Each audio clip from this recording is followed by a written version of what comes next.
कौन सी देवी की मूर्ति है? कला के मंदिर में भला और किस देवी की मूर्ति हो सकती है? फिर अब इस देवी को एक नया पुजारी चाहिए, क्योंकि इसका मंदिर वही बन गया है। गौर से देखना, क्या तुम इसे भी झुठला दोगे?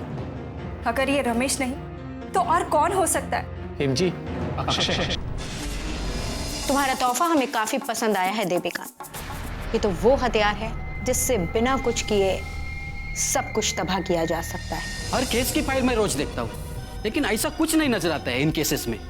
तो एक काम करो भोला, उस रमेश की फाइल जरा ध्यान से देखना, क्योंकि वो मुझे बड़ा रहस्यमय आदमी लगता है।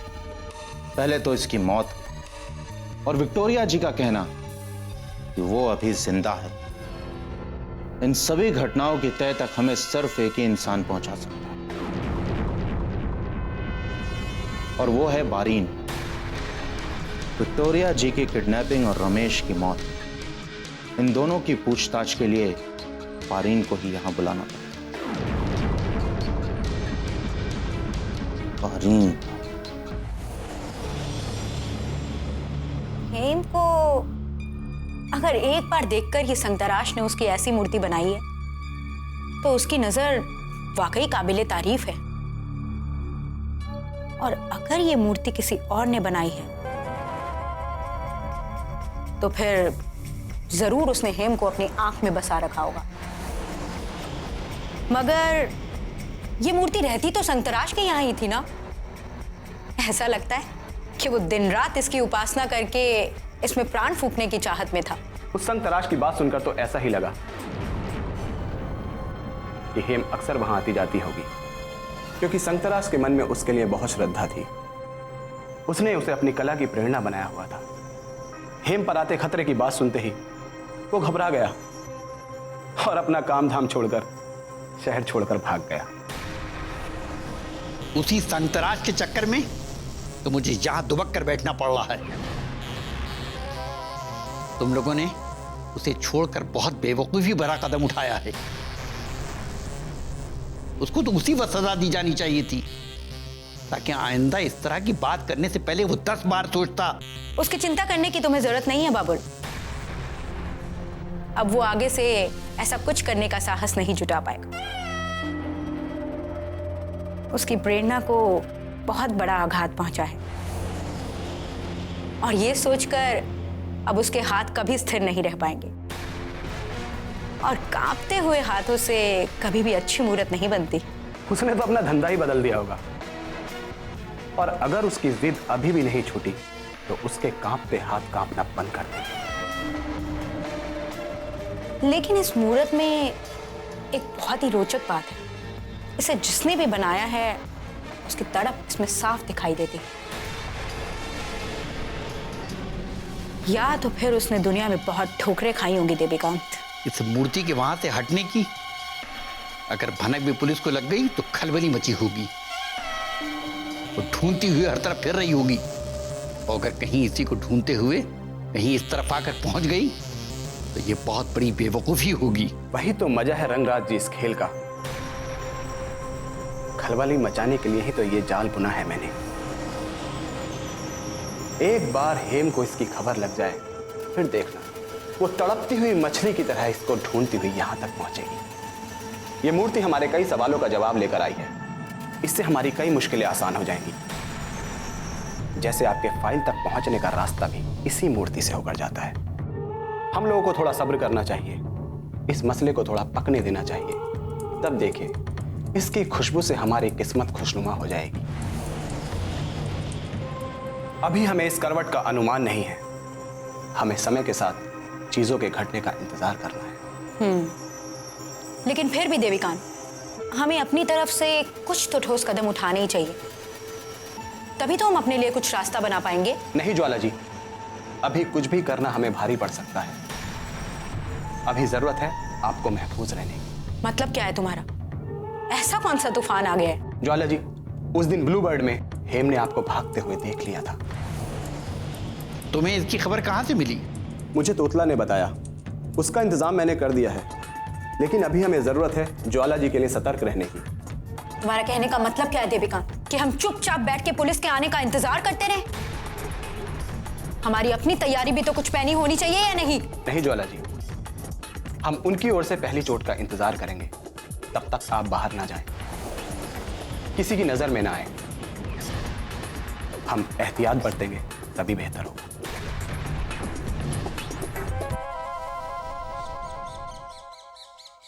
हेम जी, मुझे ब्लू बर्ड वाली घटना के सिलसिले में आपसे कुछ बात करनी थी, कुछ जानकारी चाहिए थी। हाँ पूछे ना इंस्पेक्टर मान। आपने वहां भागती उस औरत को देखा था ना? मुझे सिर्फ उसका हुलिया चाहिए। इंस्पेक्टर मान, जैसे ही मैं ब्लू बर्ड के अंदर घुसी थी वो औरत वहां से निकल चुकी थी। इसका मतलब आपने उस औरत का चेहरा नहीं देखा? नहीं, मैं उसका चेहरा ठीक से देख नहीं पाई। हाँ मगर उसके बाल लंबे थे और साइड से बंधे हुए थे।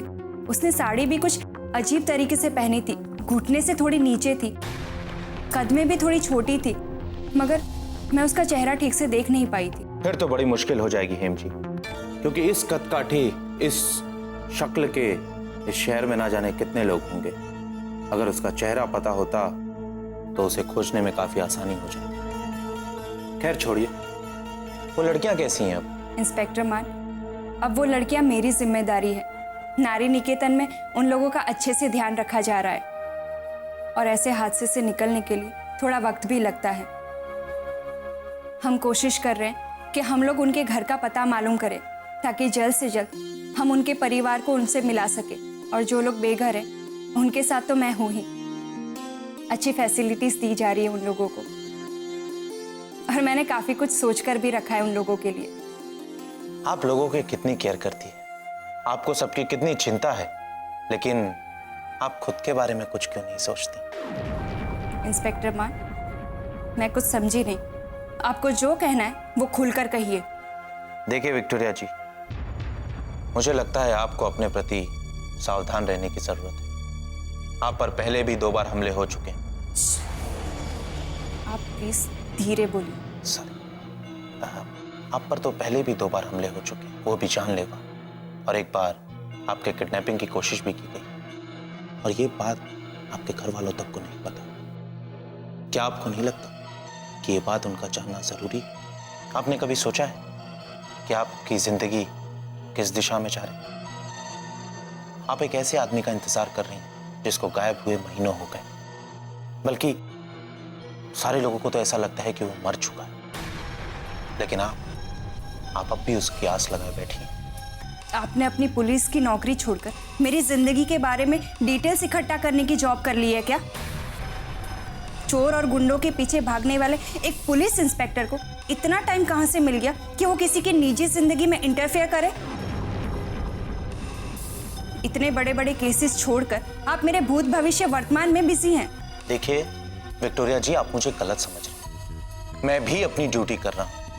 आप मेरे 2 बहुत महत्वपूर्ण केसों से जुड़ी हैं, इसलिए आपके बारे में, आपसे जुड़ी घटनाओं के बारे में जानकर मैं अपने केस के लिए सबूत इकट्ठा कर रहा हूं और मैं उनसे सच तक पहुंचने का रास्ता बना, और मुझे इसका पूरा अधिकार है।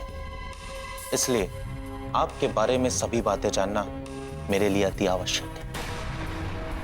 1 मिनट इंस्पेक्टर मान, सारी बातें नहीं, सिर्फ वही बातें बताऊंगी जो आपके केस के लिए महत्वपूर्ण है। बॉडी बॉडी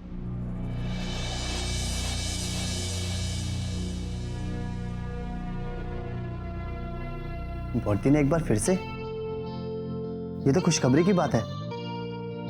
कितना खूबसूरत पोर्ट्रेट बनाया है। बॉडी बॉडी कहाँ है ये बॉडी? परी परी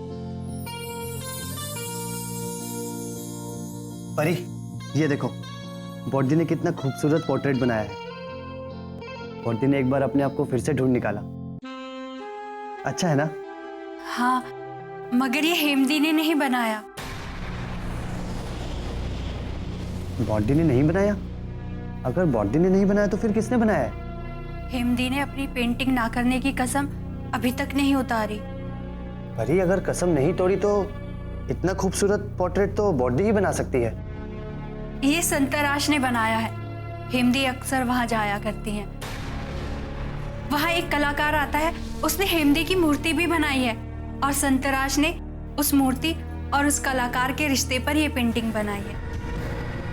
कौन है ये कलाकार जो बॉडी के पोर्ट्रेट्स और पेंटिंग्स बना रहा है? बॉडी ने तो मुझे कुछ नहीं बताया।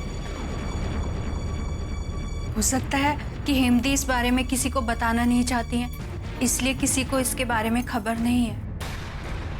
इतनी बड़ी बात बॉडी ने नहीं बताई मुझे। मगर ये जानना तो पड़ेगा ना कि वो बॉडी की ऐसे पोर्ट्रेट क्यों बना रहा है। परी, तुमने भी मुझे नहीं बताया। तुम तो जानती थी, तुम तो मुझे बता सकती थी ना। मैं तुम पर भरोसा करता हूं। क्या हम एक दूसरे को सारी बातें नहीं बता सकते क्या? जोगिन बाबू, अगर हेमदी नहीं बताना चाहती तो मैं कैसे बता सकती हूँ? क्योंकि परी, मैं तुम पर भरोसा करता हूं। हम एक दूसरे से जुड़े हुए नहीं है क्या? हमारे बीच एक भरोसे का, एक दोस्त का रिश्ता नहीं है क्या? जोगिन बाबू, आप तो नाराज हो गए, मगर मैं ऐसा कुछ नहीं करना चाहती जिससे हेमदी को तकलीफ हो। उन्हें बताए बिना ऐसा कुछ करना ठीक नहीं है। परी, यही तो तुम में खासियत है। यही सारी बातें तो तुम्हें अच्छा बनाती हैं। तुम इतनी सहज और वफादार हो कि कोई भी लड़का तुम्हें पसंद कर सकता है।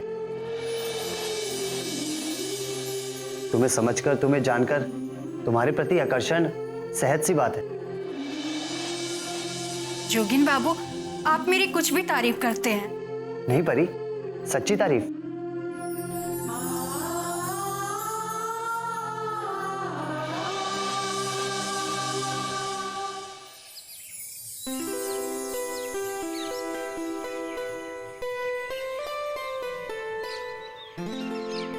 पता नहीं कहाँ भाग गई मेरी बकरी। घर पे जाऊंगी तो बहुत डांट खाऊंगी।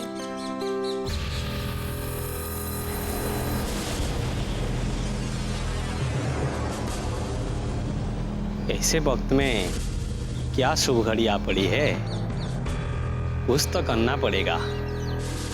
ऐसे भूखे मरने से तो अच्छा है कुछ जख्म उठा जाए। ऊपर वाला ने मौका दिया है, अगर इस मौके को हाथ से निकल गया तो जिंदगी भर पछताने के अलावा तेरे पास कुछ नहीं बचेगा बंगाली।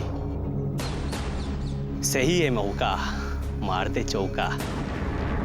अभी भी तेरे बाहों में दम है बंगाली, बस उसको इस्तेमाल करने की टाइम आया है। और इसको यहाँ से लेके निकलना पड़ेगा। इसका अच्छी खासी रकम ही मिल जाएगा।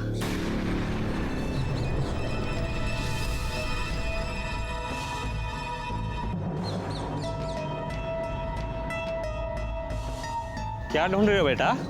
मेरी बकरी ये घास चर रही थी, पता नहीं कहाँ भाग गई। बकरी को यही है, शायद उस पहाड़ी तरफ गया होगा।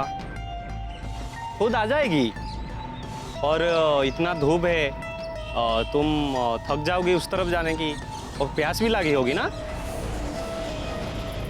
अरे तुम तो हंसने लगी। चॉकलेट खाओगी? कहाँ है? वो देख रहे हो, एक पेड़ है, वहाँ पे एक मैना का घोंसला है, उसके ऊपर बहुत सारे चॉकलेट है।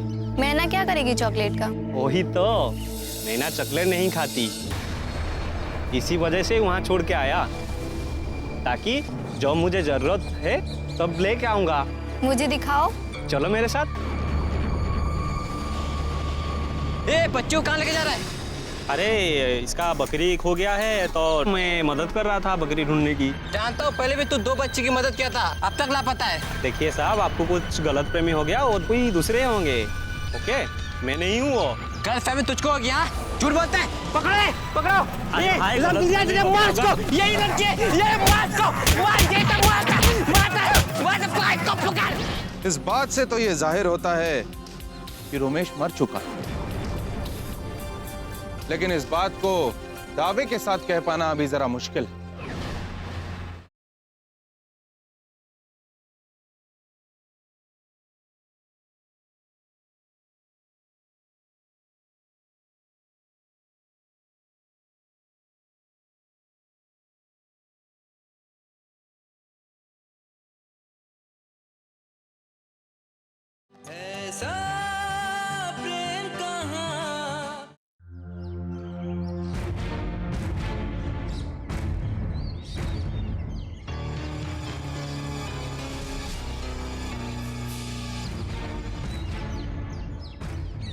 जोगेन, इंस्पेक्टर मान, यही वो जगह है जहां बॉडी अक्सर आया जाया करती है, और ये पोर्ट्रेट संतराश ने बनाया है, जो बॉडी को यहां से मिली। यही बात तो मेरे पल्ले नहीं पड़ रही जोगेन, कि आखिर कोई इंसान तुम्हारी बोर्दी की पोर्ट्रेट क्यों बनाए, और संतराश का इस बुत को बनाने के पीछे क्या वजह हो सकती, और इस बुत और उससे भी अद्भुत उसकी ये पोर्ट्रेट। ये बात मेरे मन में बहुत सी उलझने पैदा कर रही है।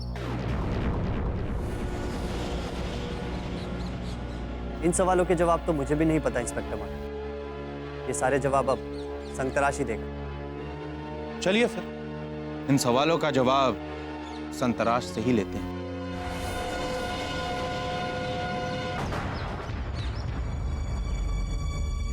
ये आजकल लगता है मेरे कुंडली में 7.5 चल रही है। जहां भी जाता हूं कुछ अजीब ही नजारा दिखता है। हाँ।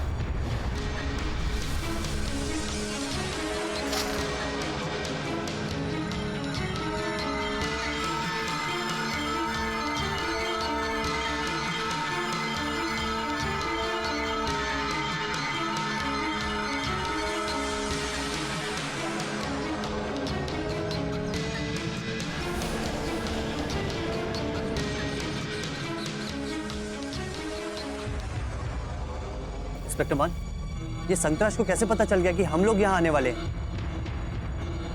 अगर उसको पता भी चल गया था तो उसको भागने की क्या जरूरत थी? अभी आप नादान हैं जोगेन बाबू।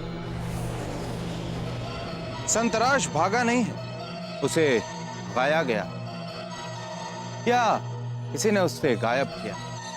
और जैसी इस जगह की हालत हुई है, उसे देखकर तो लगता है कि कोई बहुत बड़ा तूफान यहां से गुजरा है, और कोई भी कलाकार कभी अपना कला की इस तरह बेइज्जती करके नहीं जाएगा। और वो मूर्ति भी यहां से गायब। लेकिन संतराश को किसी से क्या खतरा हो सकता है?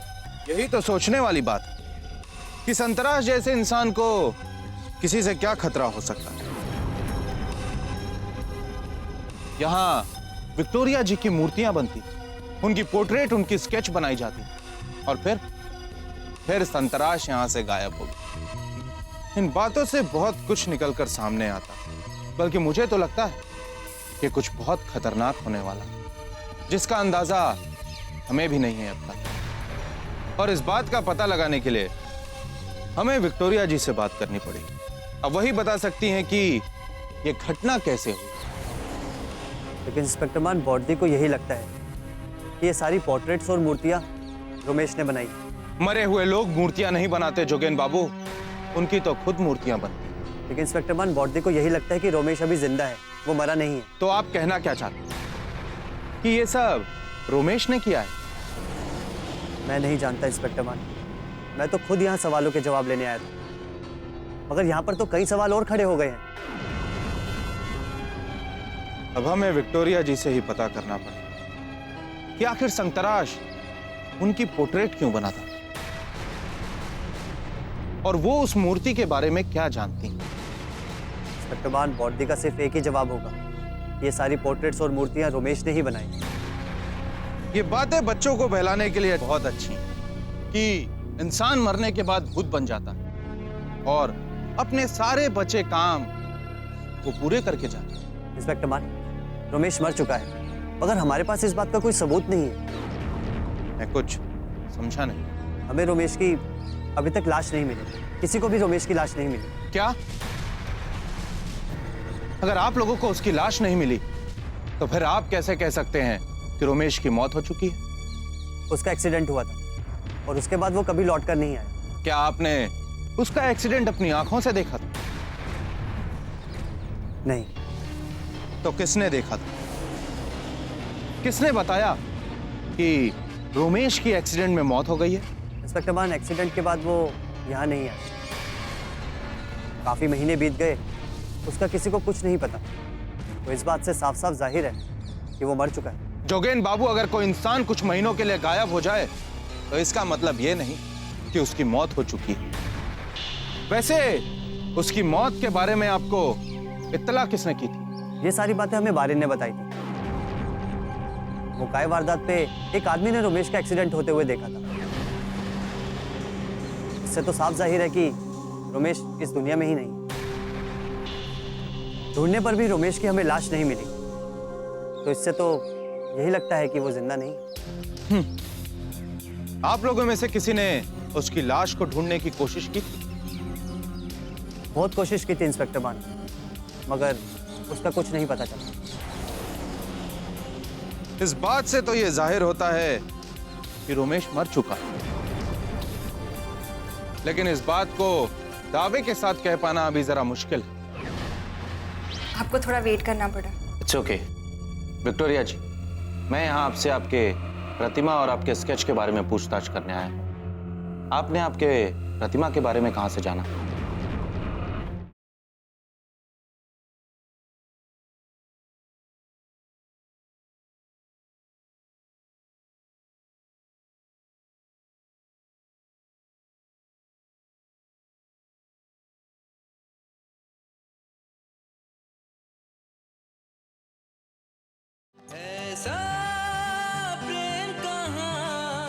रमेश मर चुका, लेकिन इस बात को दावे के साथ कह पाना अभी जरा मुश्किल है। हमें किसी की भी मौत का प्रमाण चाहिए, और जब तक हमें किसी की मौत का प्रमाण नहीं मिल जाता, हम उसे मरा हुआ साबित नहीं कर सकते। इंस्पेक्टर मान, आपको क्या लगता है उसके जीवित रहने की संभावना है? हाँ बिल्कुल।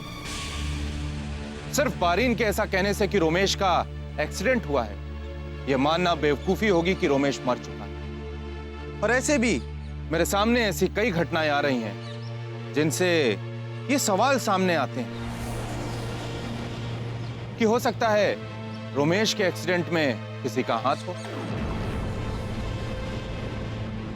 या ये भी हो सकता है कि ये महज एक दुर्घटना थी।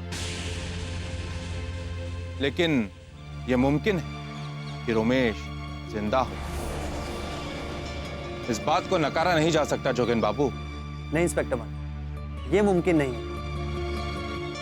अगर वो जिंदा होता तो बॉडी को खोजते हुए जरूर आता, क्योंकि वो बॉडी के बिना नहीं रह सकता। हो सकता है जोगिन कि विक्टोरिया जी अब भी उससे मिलती, उन्हें पता हो कि रमेश अभी भी जिंदा है। ये आप कैसी बातें कर रहे हैं इंस्पेक्टर मान? अगर बॉडी ऐसा करती तो उसकी ऐसी हालत क्यों होती? जोगिन, हम पुलिस वाले, हमारी खोपड़ी ना हर दिशाओं में घूमती है। हो सकता है कि विक्टोरिया जी को यह बात का पता हो कि वो जिंदा है, वो उससे मिलती हो, लेकिन किसी कारण से वो आप लोगों से यह बात छुपा रही है। नहीं इंस्पेक्टर मान, बॉडी को सिर्फ लगता है कि वो जिंदा है। ये उनका भ्रम है, जानकारी नहीं। अब ये तो हमें विक्टोरिया जी ही बता सकती।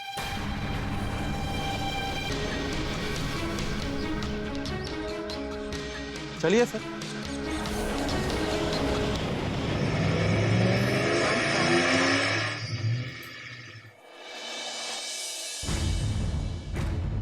आज मैं सिर्फ और सिर्फ अपनी ड्यूटी करने आया। आज मैं सारी बातें सच सच निकलवा कर ही जाऊंगा। मुझे आज किसी भी हालत में खुद पर नियंत्रण रखना होगा। हेम जी कुछ भी कहें, कुछ भी करें, मैं अपने सारे सवालों का जवाब आज यहां से लेकर ही जाऊंगा।